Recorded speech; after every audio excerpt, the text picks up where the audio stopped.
You know that moment when everything clicks into place, and the truth you've been ignoring finally hits you like a freight train? Yeah, I had one of those. But let me backtrack a bit. Last Friday was supposed to be just another night. We'd argued earlier in the week about something stupid, but we patched it up. Or so I thought. Then, out of nowhere, Jessica, the woman who usually couldn't stand the idea of going out without me, casually tells me she's going to a party. Party I'd specifically told her I wasn't okay with. Now, I'm not the controlling type. We've always had this understanding. If something doesn't sit right with either of us, we talk about it. Except this time, it was different. She stood there in our kitchen, looking straight through me as she said it. "I'm going, whether you like it or not," she said, already holding her car keys. Like my opinion was just background noise. It wasn't a question, and it definitely wasn't a request. That's when the first flicker of doubt sparked. I told myself it was nothing, that I was overthinking it. Maybe she just needed space. But then I saw the dress. Let me paint you a picture. Tight, black, far too short, and paired with heels I hadn't seen in years. The kind of outfit you'd expect someone to wear if they were trying to turn heads. And not just any heads. I knew this wasn't about catching up with Stacy and her wild crew. This was about something else entirely. I didn't say a word. She took one last glance in the mirror and smiled. That cold, distant kind of smile that doesn't reach the eyes. She didn't even kiss me goodbye. Just a quick, "Don't wait up." And then she was gone. I spent the rest of the evening pacing the house like some kind of idiot. Something was gnawing at me. A deep, dark pit in my stomach that wouldn't go away. But I didn't call her. I didn't text. If she wanted to act like that, I wasn't going to be the one chasing after her. No, I'd let her have her night, and I'd have mine in silence. Around midnight, I started going over every conversation we'd had over the past few weeks, replaying the small, seemingly insignificant moments in my mind. Was she distant lately? Yeah, maybe a little. Less affectionate? Sure. But what really started to bother me was that every time I'd ask her where she was, the stories felt a little too clean, too rehearsed. She'd always had explanations, but now, as I thought back on it, something didn't add up. I didn't realize I was holding my breath until the silence of the house became unbearable. I grabbed my phone and stared at the screen, thumb hovering over her contact. The clock read 1:30 a.m. No texts, no updates, just silence. That's when I did something I promised myself I'd never do. I opened our shared phone plan. I knew I was crossing a line, invading her privacy, but I couldn't stop myself. Took only a few clicks. There it was, plain as day. Dozens of calls and texts to a number I didn't recognize. The messages started about a month ago and got more frequent by the day. They weren't just during work hours either. Some of them were sent late at night, long after I thought she was asleep next to me. I felt sick. My heart was pounding so hard I could barely think. Maybe it was nothing, I told myself. Maybe it was some work thing or a friend. But deep down, I knew. You know when your gut just knows, no matter how much you try to convince yourself otherwise. That was me, sitting in the dark, staring at the evidence I hadn't even wanted to find. I didn't sleep that night. I just sat there, waiting. For what? I didn't know to be why the time the sun started creeping through the blinds. I still hadn't gotten a single text from Jessica. No apology for staying out late. No excuse about losing track of time. Nothing. I must have checked my phone 100 times, hoping for some kind of explanation. Anything that would make the sick feeling in my gut go away. But there was nothing. Then, at 7:30 in the morning, I heard the sound of heels clicking against the front steps. I didn't even realize I'd fallen asleep on the couch until I jolted awake at the noise. The front door creaked open, and there she was. Jessica, hair slightly messy, makeup smeared, and smelling like a mix of alcohol and perfume. She stood there, framed by the doorway, as if everything was normal, like she wasn't about to blow up our entire life. She gave me this lazy smile. "Good morning," she said. Like she hadn't just stayed out all night without a single word. She didn't even look sorry. She just walked past me like I was invisible, like her actions didn't matter. I sat up and stared at her. My voice came out harsher than I meant, but I didn't care anymore. Where the hell were you? She stopped, turned slowly, and met my eyes. But instead of the usual defensive excuses or a half-hearted apology, she laughed. She actually laughed. Are we really doing this now? It's too early for your drama. Drama? That was the word she chose? I stood up, trying to keep my anger in check. I stayed up all night waiting for you. No texts, no calls. And now you're standing here like nothing's wrong? Don't act like I'm the one being unreasonable. She rolled her eyes. I told you I was going to a party. I didn't think I needed to give you a minute-by-minute update. We're not teenagers. But here's the thing, it wasn't just the party. It wasn't even about the staying out all night. It was the complete lack of respect in her voice. The way she was looking at me like I was a nuisance in her life. I could feel my hands shaking, not out of fear but sheer frustration. Who's the guy? The words just came out, sharp and cold. I hadn't planned on saying it, but once they were out there, I couldn't take them back. She froze for a second. It was barely noticeable, but I caught it. The slight hesitation before she turned away, dismissing me with a wave of her hand. Oh God, you really are paranoid. There's no guy. Don't lie to me, Jessica. I checked the phone bill. The silence that followed was deafening. I hadn't wanted to say it, but there it was, hanging in the air between us. Her entire expression changed. Her smirk disappeared, replaced by something colder, something sharper. She narrowed her eyes at me like I was the one who had crossed the line. You checked the phone bill? Her voice was ice. What the hell is wrong with you? It was almost impressive, the way she flipped it on me, like I was the villain here for caring where she'd been all night.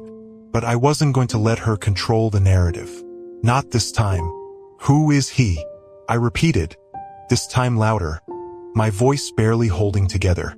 She crossed her arms, still not looking at me. It's nobody. You're being ridiculous. But her voice was different now, less confident, more calculated. She was testing the waters, seeing if she could still talk her way out of this like she always did. I took a step closer. You've been texting and calling someone almost every day for a month, late at night, and now you're out all night, dressed like that, and you think I'm just supposed to believe it's nothing? For the first time, she seemed to lose her composure. Her jaw clenched, and she finally turned to face me. It's none of your business, she said through gritted teeth. You don't own me. And there it was, that final admission, buried under layers of deflection. She didn't deny it anymore. She didn't try to explain. She just made it clear that she didn't care what I thought, that my feelings weren't her concern. I stood there, numb, staring at the woman I thought I knew. There was no shouting, no dramatic argument, no tears, just this cold, quiet realization that the person standing in front of me had changed. Or maybe she'd always been this way, and I was just now seeing it. She turned on her heel and walked towards the bedroom. I'm going to sleep, she said over her shoulder. Like that was the end of the conversation, like everything was suddenly fine. But it wasn't. Nothing was fine. She disappeared into the bedroom without another word, and the door clicked shut behind her. The sound echoed in my ears, leaving a strange emptiness in the room, as if the air had been sucked out. I stood there, motionless, trying to process what had just happened. It wasn't the silence that hurt. It was her complete indifference. She hadn't even tried to explain herself, hadn't bothered to cover up her tracks or soften the blow. She just walked away, like I didn't matter, like we didn't matter. I collapsed back onto the couch, my mind racing. A month, at least a month, she'd been talking to someone else. Late at night, while I was sleeping in the next room, she was texting some guy, and she hadn't even flinched when I confronted her. She just looked right through me. What was I supposed to do with that? My thoughts were spiraling, every memory of the past few weeks unraveling in real time. The nights she stayed out late, claiming she was with Stacy, the new gym routine, the random work dinners she never used to have. I had missed all the signs, or maybe I just hadn't wanted to see them. I felt my phone vibrate in my pocket. For a moment, I thought it might be her, texting me some half-baked excuse or apology from the other room. But when I checked, it was a notification from our phone plan app. My heart dropped. I hadn't turned off the alert for that number, the one she'd been calling. A new message had just come through. That number. At 7:48 a.m. She hadn't even been in the house for 20 minutes, and she was already talking to him. I don't know what possessed me to do it, but I clicked on the number. I wanted to see who he was. I needed to know. A name popped up on the screen, Mark. Not a work contact, not some random friend, but Mark, a guy I didn't know, with a number I'd never seen. Couldn't breathe. My hands were shaking as I opened the call log. 46 calls in the past 2 weeks. Dozens of text messages. All late at night, all while she was supposedly too tired to talk. There was no denying it now. This was real. It wasn't just paranoia anymore. Jessica had been seeing someone else. I heard movement from the bedroom. The door opened slightly, and she peeked out, her face calm, like nothing had happened. "Are you seriously still on this?" she asked, her tone flat, almost bored. I looked up at her, phone still in hand. "I know it's him," I said quietly. "Mark, that's his name, isn't it?" For a second, she didn't react. Then, with a small shrug, she said, "Yeah, so what?" Like it was the most natural thing in the world. Like she just admitted to forgetting to pick up milk from the store. "Yeah, so what?" That's when everything inside me snapped. I wasn't even angry at that point. I was past anger, past hurt. It was something else now. Numbness. Cold, clear numbness. "How long?" I asked, my voice hollow. Jessica rolled her eyes, like I was being ridiculous for asking. "I don't know. A few months, maybe." She leaned against the doorframe, completely unfazed. "Does it really matter?" My mind couldn't comprehend her words. Does it really matter? How could she stand there, acting like it was no big deal? My world was falling apart, and she couldn't even be bothered to look guilty. I stood up slowly. "You've been seeing him for months, lying to me, going behind my back, and you're standing here asking if it matters?" She crossed her arms, annoyed. "I didn't lie to you. I just didn't tell you everything." Her voice had this edge to it, like I was the unreasonable one for feeling betrayed. "You've been so controlling lately, always questioning me. So yeah, I needed space. And Mark, he gets it. He doesn't suffocate me like you do." My mind was reeling. Controlling? Suffocating? Was that how she justified this to herself? Space? I laughed, but it wasn't a real laugh. It was bitter, hollow. "You needed space, so you ran to another guy? You cheated because I cared about where you were." Jessica tilted her head, her expression bored, like she was over this entire conversation. "Oh, don't be so dramatic. We didn't even sleep together until last week. If that's what you're really upset about." The casual way she said it, like it was nothing, made my stomach turn. "Last week," I repeated, the words barely registering. My entire body felt cold. I didn't even know what to say anymore. "Yeah, it just happened. But if you'd stop overreacting, you'd see that it's not a big deal. We've been drifting apart for a while now, and you know it." She said it like it was some simple fact, like I was supposed to just accept it and move on. I could barely look at her. She wasn't the woman I thought she was, not anymore. Maybe she never had been. I turned away, staring out the window. The room felt too small, too suffocating. I couldn't stand to be in the same space as her. "Get out," I said quietly, my voice barely above a whisper. Jessica's eyes widened, caught off guard for the first time. "What?"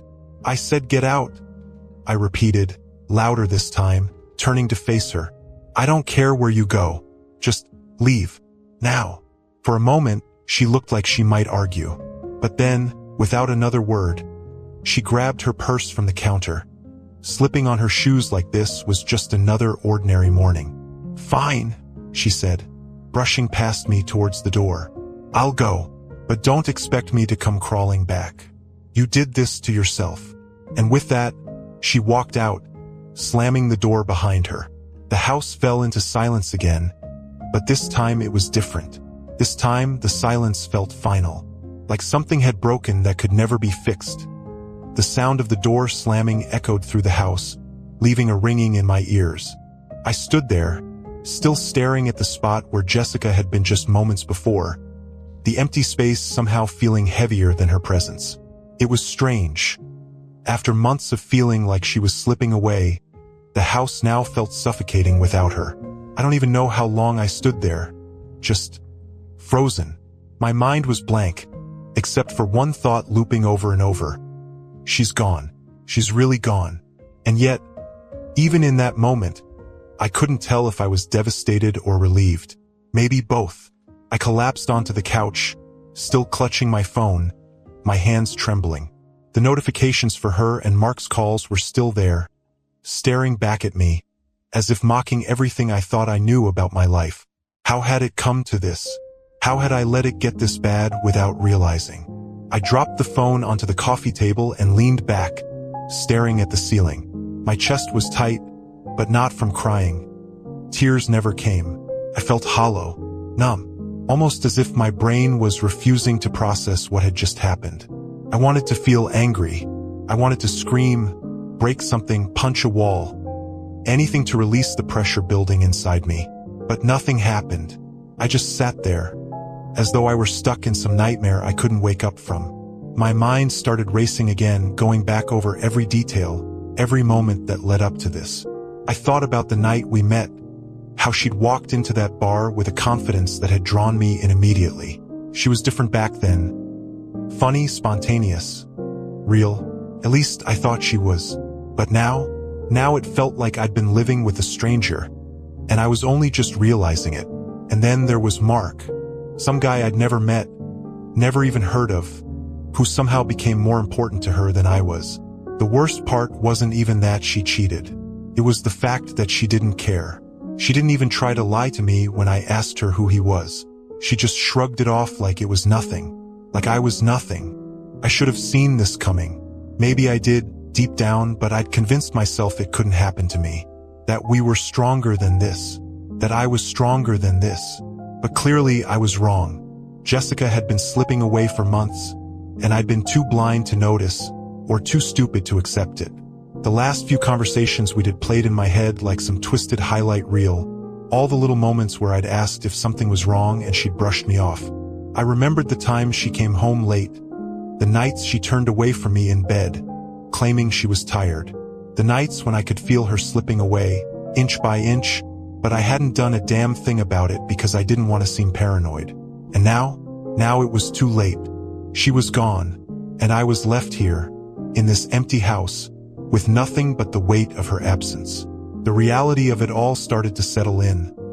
She wasn't just gone for the day. She wasn't coming back. This wasn't some fight we could fix with a few apologies and promises to do better. This was it. The end of us. And as much as I wanted to believe otherwise, I knew there was no coming back from this. Not after what she'd said. Not after what she'd done. A cold wave of clarity washed over me. The weight of the situation finally hit me. Jessica wasn't just some confused woman looking for a way out of a rough patch. She had chosen this. She had decided that Mark was worth more than everything we'd built. And the way she had looked at me, with that cold indifference, I knew this wasn't something she regretted. She was done with me, and she had been for a while. I was just the last to know. I don't know how long I sat there before I finally got up and started moving.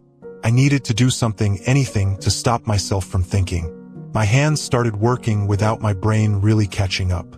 I grabbed a trash bag from the kitchen and started going through the house, gathering every trace of her I could find. Clothes, makeup, that stupid scarf she'd bought and never wore, the perfume that now made me feel sick to my stomach. I wanted it all out. Each item I threw into the bag felt like a small victory, as though I was purging her from my life, piece by piece. The photos were the hardest. There was one of us from our first vacation together, smiling at the beach like we had the world ahead of us. I stared at it for a long time before ripping it in half. She wasn't that person anymore. Neither was I. I tossed the pieces into the bag and kept going. By the time I finished, the house felt eerily empty. The air was heavy, the walls too quiet. But at least she wasn't here anymore. At least I didn't have to see her face, hear her voice, or pretend that we could somehow fix this. As I sat back down, exhausted, a new thought crossed my mind. What was I supposed to do now? I hadn't even thought that far ahead. It was like the rug had been pulled out from under me, and I was still free-falling, not sure where or how I'd land. But one thing was clear. This wasn't going to end with me sitting here, waiting for her to come crawling back. She'd made her choice, and I wasn't going to be her backup plan. Not anymore. She thought she could just walk out of my life and leave me shattered, but I wasn't going to give her the satisfaction. I had no idea what came next. Divorce? Maybe. Confronting Mark?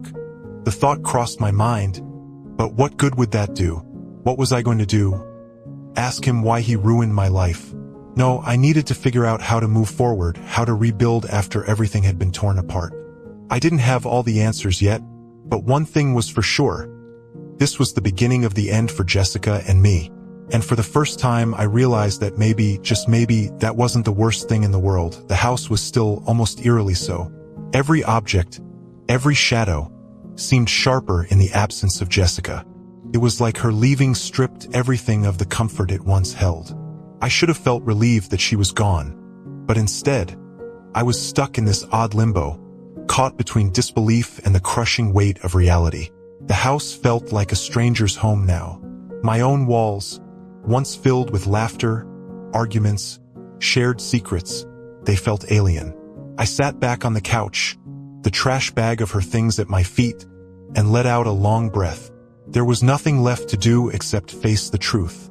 It's strange how you can live with someone for years, share a bed, meals, memories, and then, in a moment, it's like you never knew them at all. All the promises, the future plans, gone. All it took was one name, Mark, and everything fell apart. I had to tell someone. I couldn't sit in that silence any longer, trapped in my own thoughts. So I called my best friend, Eric. He picked up on the second ring, groggy but concerned. "Hey man, what's up? You all right?" His voice was still thick with sleep, but I could hear the undercurrent of worry. I rarely called this early unless something was seriously wrong. I didn't know where to start. "Eric, she's gone." There was a long pause on the other end. "Wait, what do you mean gone? Like, she left? She's been seeing someone. Some guy named Mark. It's been going on for months, apparently." She admitted it this morning like it was no big deal. She walked out. I could hear the anger starting to creep into my voice, the numbness giving way to something darker. Eric cursed under his breath. "Jesus, man. I don't even know what to say. I'm so sorry." "Yeah, well, sorry doesn't change anything." My voice cracked, betraying the flood of emotions that had been building inside me all night. "She doesn't even care, Eric." She didn't even try to explain. It was like I didn't matter anymore. Like I never did. "Man, I can't believe this. She seems so into you. I mean, sure, things have been tense, but I never thought she'd do something like this." His words were filled with genuine disbelief, but they weren't helping. "Yeah, well, she did. And now she's gone." I let out a bitter laugh. "Just like that." Eric was quiet for a moment, and then he asked, "What are you going to do now?" The question hit me like a punch. What was I going to do? I hadn't thought that far ahead. All I knew was that I couldn't just sit there and wallow in the mess she'd left behind. I don't know yet. Divorce, I guess. I mean, what else is there to do? It's not like I can just forgive her. "Are you sure about that?" Eric's voice was hesitant. "I'm not saying you should or shouldn't, but maybe there's more to this. Have you guys really talked?" I clenched my jaw, trying to keep the frustration in check. "There's nothing to talk about, Eric. She cheated. She's been lying to me for months. What's there to even say after that?" "I get it, man. I'm just saying, sometimes people make mistakes. Stupid, awful mistakes. But that doesn't mean it's over if you don't want it to be." His words stung. I knew he was trying to help, but the idea of even considering forgiveness right now made my blood boil. I'm not going to be some idiot waiting around while she figures out whether she wants me or this other guy. She made her choice. Eric sighed on the other end, probably realizing this wasn't the time to push. "All right, I hear you, but whatever you decide, just don't make any rash decisions right now. Let things settle a bit." I didn't answer. I didn't know how to. I just felt lost, like everything I thought I knew about my life had been ripped away in a matter of hours. After a few more awkward exchanges, I hung up and tossed my phone onto the couch. That's when I noticed something. Jessica had left her laptop on the kitchen counter. It was half open, the screen dark. My heart started pounding. I didn't want to snoop. Hell, I already hated myself for checking the phone bill. But something told me there was more that I wasn't seeing. I walked over, hands shaky, and flipped the screen open. The laptop whirred to life and her desktop popped up. No password. Jessica had never been one for security. For some reason, that felt like the final insult. So careless, so confident that I'd never dig deeper. She probably thought I'd be too much of a coward to look. I opened her browser and went straight to her emails. I wasn't proud of it, but at this point, pride didn't matter. I needed to know what else she was hiding. Scrolling through her inbox, it didn't take long to find him. A thread of emails between her and Mark, going back for weeks. Flirty, casual, full of inside jokes I didn't understand, as if they had their own secret world. But then I hit one email, and it felt like the floor dropped out from under me. Subject: last weekend was amazing. I clicked on it, dreading what I might see. And there it was, in plain text. Plans to meet up at a hotel, details about how great their time together had been, even a damn photo of them, together. Smiling, happy. She looked radiant in a way I hadn't seen in months. And it wasn't just a casual fling. They'd been planning things. Future weekends. Trips. My head spun, and I gripped the edge of the counter to steady myself. It wasn't just some drunken mistake, some one-time thing. She'd been actively building a life with this guy while still living in our home, still pretending to be my wife. I slammed the laptop shut, unable to look at it anymore. The betrayal ran deeper than I'd thought. It wasn't just about a physical affair. It was emotional. She had checked out of our marriage long before I even realized. And worse, she didn't care. She'd left me in the dark, living a double life without a second thought. The anger surged again, but this time, it was mixed with a deep, gnawing sadness. She had chosen him, over me, over everything we'd built, and now I was left with the pieces. I stared at the closed laptop, my mind racing with 100 different thoughts, none of them leading anywhere good. I could feel the weight of the next decision pressing down on me, but no answer seemed right. For the first time, I truly understood the phrase, the point of no return. I had just crossed it. I don't know how long I stood there, staring at that closed laptop like it was some kind of bomb about to go off. The photo of Jessica and Mark, burned into my mind, felt like a knife twisting deeper with every passing second. She wasn't just having an affair. She was happy. She looked at him the way she used to look at me, with that smile that made her eyes light up. It was like I was looking at a version of her that had been long gone from my life, only to find out she'd been saving it for someone else. The shock turned into this cold, bitter numbness. My body moved on autopilot as I grabbed my jacket from the chair and headed for the door. I couldn't stay in that house any longer. Not with the reminders of her scattered everywhere. I needed air, space to think. Something to keep me from sinking into the flood of emotions that threatened to drown me. I walked down the street, not really knowing where I was going. It didn't matter. I just needed to keep moving. The cool breeze slapped my face, but it wasn't enough to clear my head. Every step I took felt like a step further from my old life and deeper into the unknown. But one thing was clear. There was no going back now. I pulled out my phone, staring at it like it was some foreign object. Part of me wanted to call her, demand answers, scream at her for what she'd done. But what was the point? She'd already told me everything I needed to know, even without saying it directly. Her choice had been made, and I wasn't part of it. Instead, I opened my contacts and scrolled down to a number I hadn't dialed in years. My lawyer's. The sight of it sent a chill through me. Divorce. It was such a cold, sterile word, but now it was becoming my reality. I hesitated, my thumb hovering over the call button. Once I made that call, there would be no more pretending. No more hoping that maybe this was just a phase, that we could somehow patch things up. But then I remembered the emails, the hotel, the plans she had made with Mark. She wasn't just cheating. She was already mapping out a future without me. A future where I was just a footnote in her past. The anger surged back, stronger this time. I hit the call button before I could second-guess myself. The line rang twice before a familiar voice picked up. "Hey Greg, it's been a while. What's going on?" Hearing my lawyer's voice made the decision feel even more real, but I forced myself to speak. "David, I need your help. It's about Jessica. I need to file for divorce." There was a pause on the other end. "I'm sorry to hear that. Are you sure about this? You know it's not something to rush into." "I'm sure," I said, my voice steadier than I felt. "She's been cheating on me for months. I found out everything this morning. There's no saving this." David didn't push any further. "All right, let's meet in my office tomorrow, and we'll go over the details. I'll need to get some information from you, but we can get the process started." "Yeah, tomorrow works." I ended the call quickly, before the weight of what I'd just done could sink in fully. I stood there on the sidewalk, the phone still clutched in my hand, feeling a strange mix of relief and grief.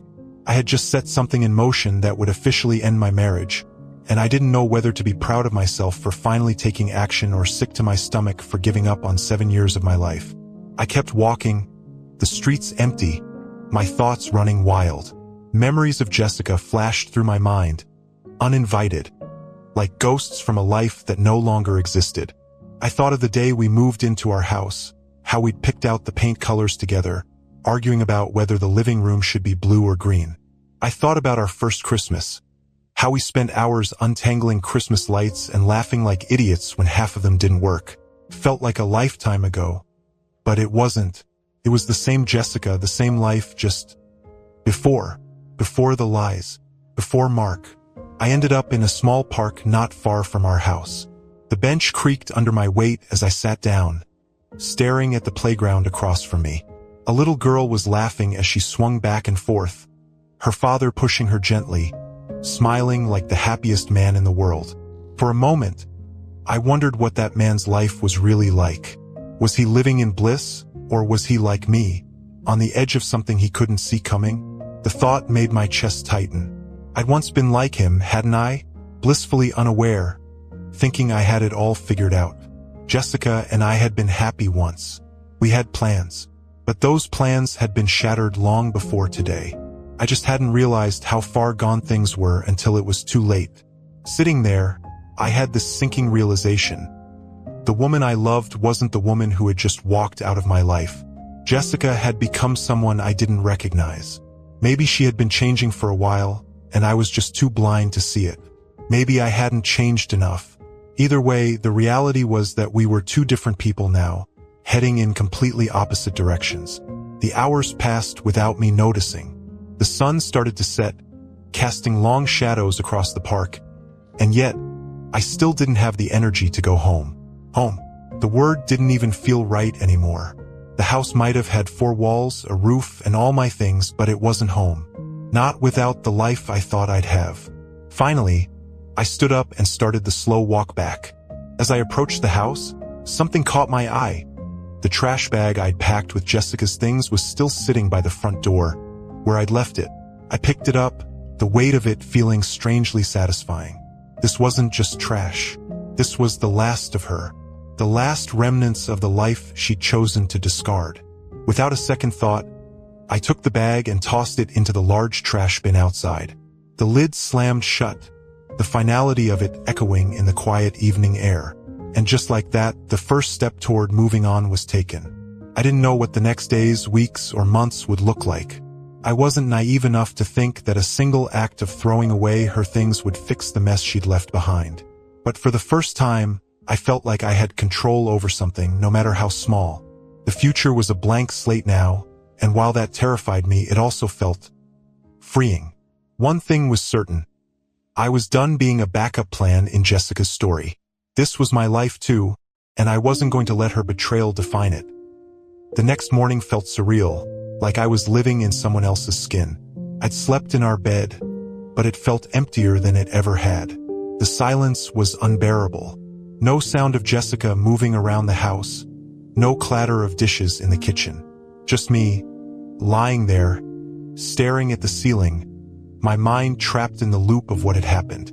There was no turning back now. I'd made the call. Divorce was no longer a vague concept, something to fear or dismiss. It was coming, fast. I got out of bed, my body heavy, as though gravity was stronger today. My phone buzzed on the nightstand. For a split second, I thought it might be Jessica, but when I checked, it was just Eric. A simple text, "You okay?" I stared at the screen, wondering how to respond. Was I okay? I wasn't sure I even knew what that word meant anymore. I sent back a quick, non-committal, "I'll be fine," before tossing the phone back onto the bed. I forced myself to move through the motions of the day. Coffee, shower, clothes. Everything felt mechanical, like I was going through a checklist just to keep my mind occupied. But every task, every room I walked into, reminded me of her. The way she used to sing off-key while making breakfast, or how she'd leave her shoes by the door, always promising she'd put them away later but never did. I wasn't ready to face the world, but I had to meet David, my lawyer, to officially start the process. I grabbed my jacket and headed out the door, avoiding the trash bin where I'd tossed the remnants of her yesterday. The drive to David's office felt longer than usual, my thoughts heavy with the weight of what this meeting represented. I parked the car and sat for a moment, staring at the office building. The reality of it hit me again.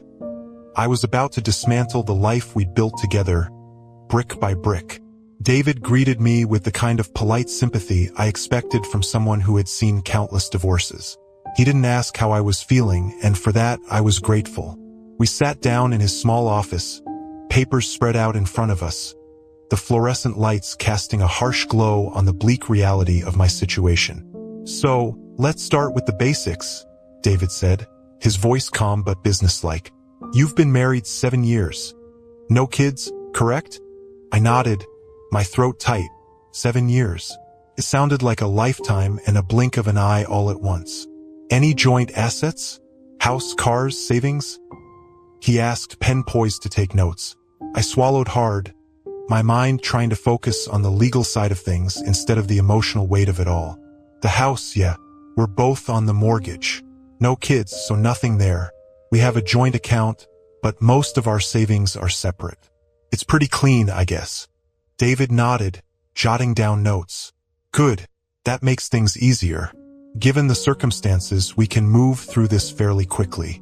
Do you want to go for an uncontested divorce? If Jessica's agreeable, we can avoid dragging this out in court." An uncontested divorce. The idea of it being so clinical, so detached from the rawness of the betrayal, made me sick. But what other option was there? I couldn't fight her for something she didn't even want. Yeah, uncontested. I just want it over with. David glanced at me, his expression softening a little. "I get that. It's the quickest way to move on. Move on." Those words hung in the air, hollow and impossible to grasp. How was I supposed to move on when every corner of my life still had her fingerprints all over it? As we wrapped up the meeting, I signed the preliminary paperwork and shook David's hand. "I'll get this filed today," he said. "You'll probably hear from her lawyer soon, but don't worry. We'll handle everything." I nodded, thanking him, and walked out of the office, feeling even more drained than when I had arrived. The legal part was done, or at least set in motion, but the emotional fallout was just beginning. Back in the car, I sat for a moment, staring at the steering wheel, trying to make sense of what I'd just done. I was officially starting the process of ending my marriage, but instead of feeling relief, I felt like I'd ripped out a piece of myself and handed it over to be filed away in some cold, legal document. I drove aimlessly for a while, letting the roads take me wherever they wanted. Eventually, I ended up at the one place I never thought I'd go. Stacy's house. Yeah, that's Stacy. The one Jessica had claimed to be with on all those nights she was really with Mark. Something inside me, some twisted need for answers, pushed me to her door. I knocked twice, my heart pounding in my chest. Stacy opened the door, her eyes widening in surprise when she saw me. "Oh, hey, Greg, what are you doing here?" I didn't bother with pleasantries. "I need to know, how long have you known about Mark?" Her face shifted, guilt flickering across her features for a brief second, before she tried to cover it up with a forced smile. "Greg, I'm not sure what you're—" "Don't." My voice came out sharper than I intended, but I didn't care. "Don't lie to me. You've been covering for her, haven't you? Every time she said she was with you, she was with him. How long, Stacy?" She looked down, biting her lip, the truth too heavy to hide now. "A few months, maybe more. I don't know the exact timeline." The confirmation hit like a gut punch, even though I'd known it all along. "And you didn't think to say anything? Not once? You just stood by while she lied to me over and over?" Stacy shifted uncomfortably, her voice dropping to a whisper. "Look, Greg, it wasn't my place. Jess is my friend. I didn't want to get involved in whatever was going on between you two." "That's it?" I asked, incredulous. "You didn't want to get involved? You were involved. You helped her lie." "I'm sorry, okay?" she snapped back, her eyes flashing with defensiveness. "I didn't know what else to do. Jess was unhappy, and I didn't think it was my place to ruin things for her. Or for you." "Ruin things?" As if things hadn't already been ruined by Jessica's betrayal. I shook my head, disgusted. "Thanks for nothing, Stacy." I turned and walked away before she could say another word, leaving her standing there, speechless. My heart was pounding, my hands clenched into fists at my sides. The truth, now fully exposed, didn't bring me the clarity I'd hoped for. It just left me feeling hollow. The betrayal wasn't just from Jessica. It was from everyone who had stood by and watched while she destroyed what we had, all without a word. The people who knew the truth but said nothing. The people who let me live in the dark. As I drove away from Stacy's house, I realized something. I was done searching for answers. I had all of them now, and none of them made me feel any better. The only thing left to do was pick up the pieces and figure out how to rebuild my life without her. And for the first time since this whole nightmare began, I knew exactly where to start. By the time I got back to the house, the sun was starting to set, casting long shadows across the front yard. Everything felt different now. Lighter, maybe. Or maybe it was just that the numbness had finally settled in fully, like a thick fog that blurred the sharp edges of the pain. I stepped inside and closed the door behind me, letting the quiet wrap around me. It was a different kind of silence now, not the suffocating kind, but the kind that comes when a decision has finally been made. The weight of Jessica's betrayal, Stacy's complicity, and the divorce was still there, but now it felt like a burden I was beginning to understand. I walked into the living room and stared at the spot where Jessica had stood that morning, looking at me with that cold indifference. It was like the memory of her lingered there, but it didn't sting as much as it had before. I was done chasing ghosts, done trying to make sense of things that had none. The phone buzzed in my pocket again. I almost didn't check it, expecting more empty messages or offers of half-hearted sympathy. But when I pulled it out, the screen showed a text from Jessica. "Jessica, can we talk?" I stared at the words, feeling a strange mix of emotions surge through me. Part of me wanted to throw the phone across the room, to ignore her like she'd ignored me for months. But another part of me, perhaps the part that still held on to the idea that some things deserved closure, couldn't let it go. I needed to hear what she had to say, if only to finally put this entire chapter behind me. I didn't text back. Instead, I grabbed my keys and drove. I knew where she was, probably staying at Mark's or hiding out somewhere. But if she wanted to talk, she could meet me at the place where it all started to go wrong. The drive was short, and before I knew it, I was parked in front of the coffee shop where Jessica and I had had our first real date. It felt cruelly ironic that this would be the place where everything ended, but somehow it felt fitting too. A circle closing. I didn't wait long before her car pulled up. She got out slowly, looking around nervously before spotting me through the glass. She walked in, her face pale, like she wasn't sure what to expect. I wasn't either. Jessica slid into the chair across from me, her eyes searching mine for something. Maybe forgiveness, maybe understanding. She didn't deserve either. "Greg," she started, her voice softer than it had been in months. "I'm sorry. I didn't say anything. I just sat there, waiting for her to explain. Sorry wasn't enough. It never would be. She sighed, running a hand through her hair. I know I messed up. I know I hurt you. I didn't mean for things to get this far. The words sounded rehearsed, as if she had been practicing them in the mirror before coming here. They were hollow, empty. You didn't mean for it to get this far? I repeated, my voice calm, but cold. Jessica, you didn't just mess up. You lied to me. You cheated on me. For months. You didn't even care enough to hide it anymore. You didn't care enough to try.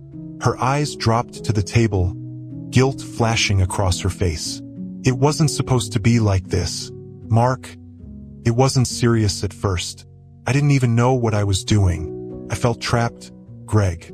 I felt disconnected from us. From you. There it was.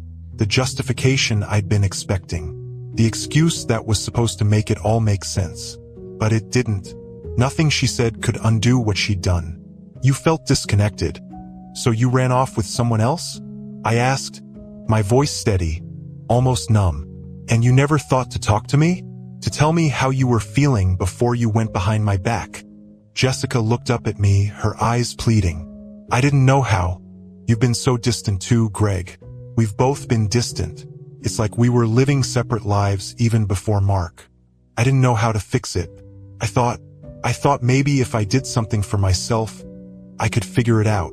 Her words stung, but not in the way she probably thought. They didn't hurt because they were true. They hurt because they were the final nail in the coffin of the person I used to love. She wasn't apologizing because she was sorry. She was apologizing because she got caught. I leaned forward, my eyes locking onto hers. You didn't do this because we were distant. You did this because you wanted to. You wanted something else, something different. And instead of working on us, you decided to throw everything away. Jessica flinched at my words, but she didn't deny them. She couldn't. We both knew the truth now. I came here because I thought maybe we could talk, she said quietly, her voice shaky. Maybe we could, I don't know, figure something out. Figure something out? I repeated, incredulous. Jessica, there's nothing left to figure out. You destroyed our marriage. There's no fixing this. I've already started the divorce process. Her face went pale, and for the first time, I saw real fear in her eyes. Divorce? Yeah, I said, my voice steady. Divorce. It's over, Jessica. You made your choice. Now, I'm making mine. She stared at me, her mouth opening as if she wanted to argue, to say something that would make me reconsider. But there was nothing left to say. She'd made her bed, and now she had to lie in it, alone. The silence between us grew heavier, the weight of the finality settling in. She blinked, her eyes glassy, but no tears fell. She wasn't crying because she'd lost me. She was crying because she hadn't expected me to be the one to walk away first. After what felt like an eternity, she stood up. I didn't want it to end like this, she whispered.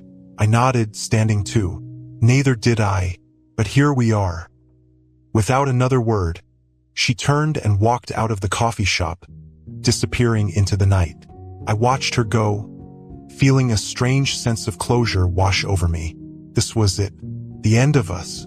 For the first time in months, I felt like I could breathe. The weight of her betrayal, the lies, the anger. It was still there, but it wasn't crushing me anymore. I had taken back control of my life, and no matter how hard the road ahead would be, at least it was mine to walk.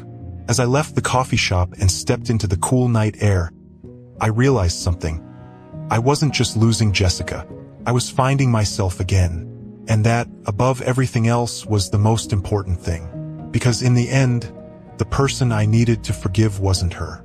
It was me, for letting her take so much from me for so long. And now I was free.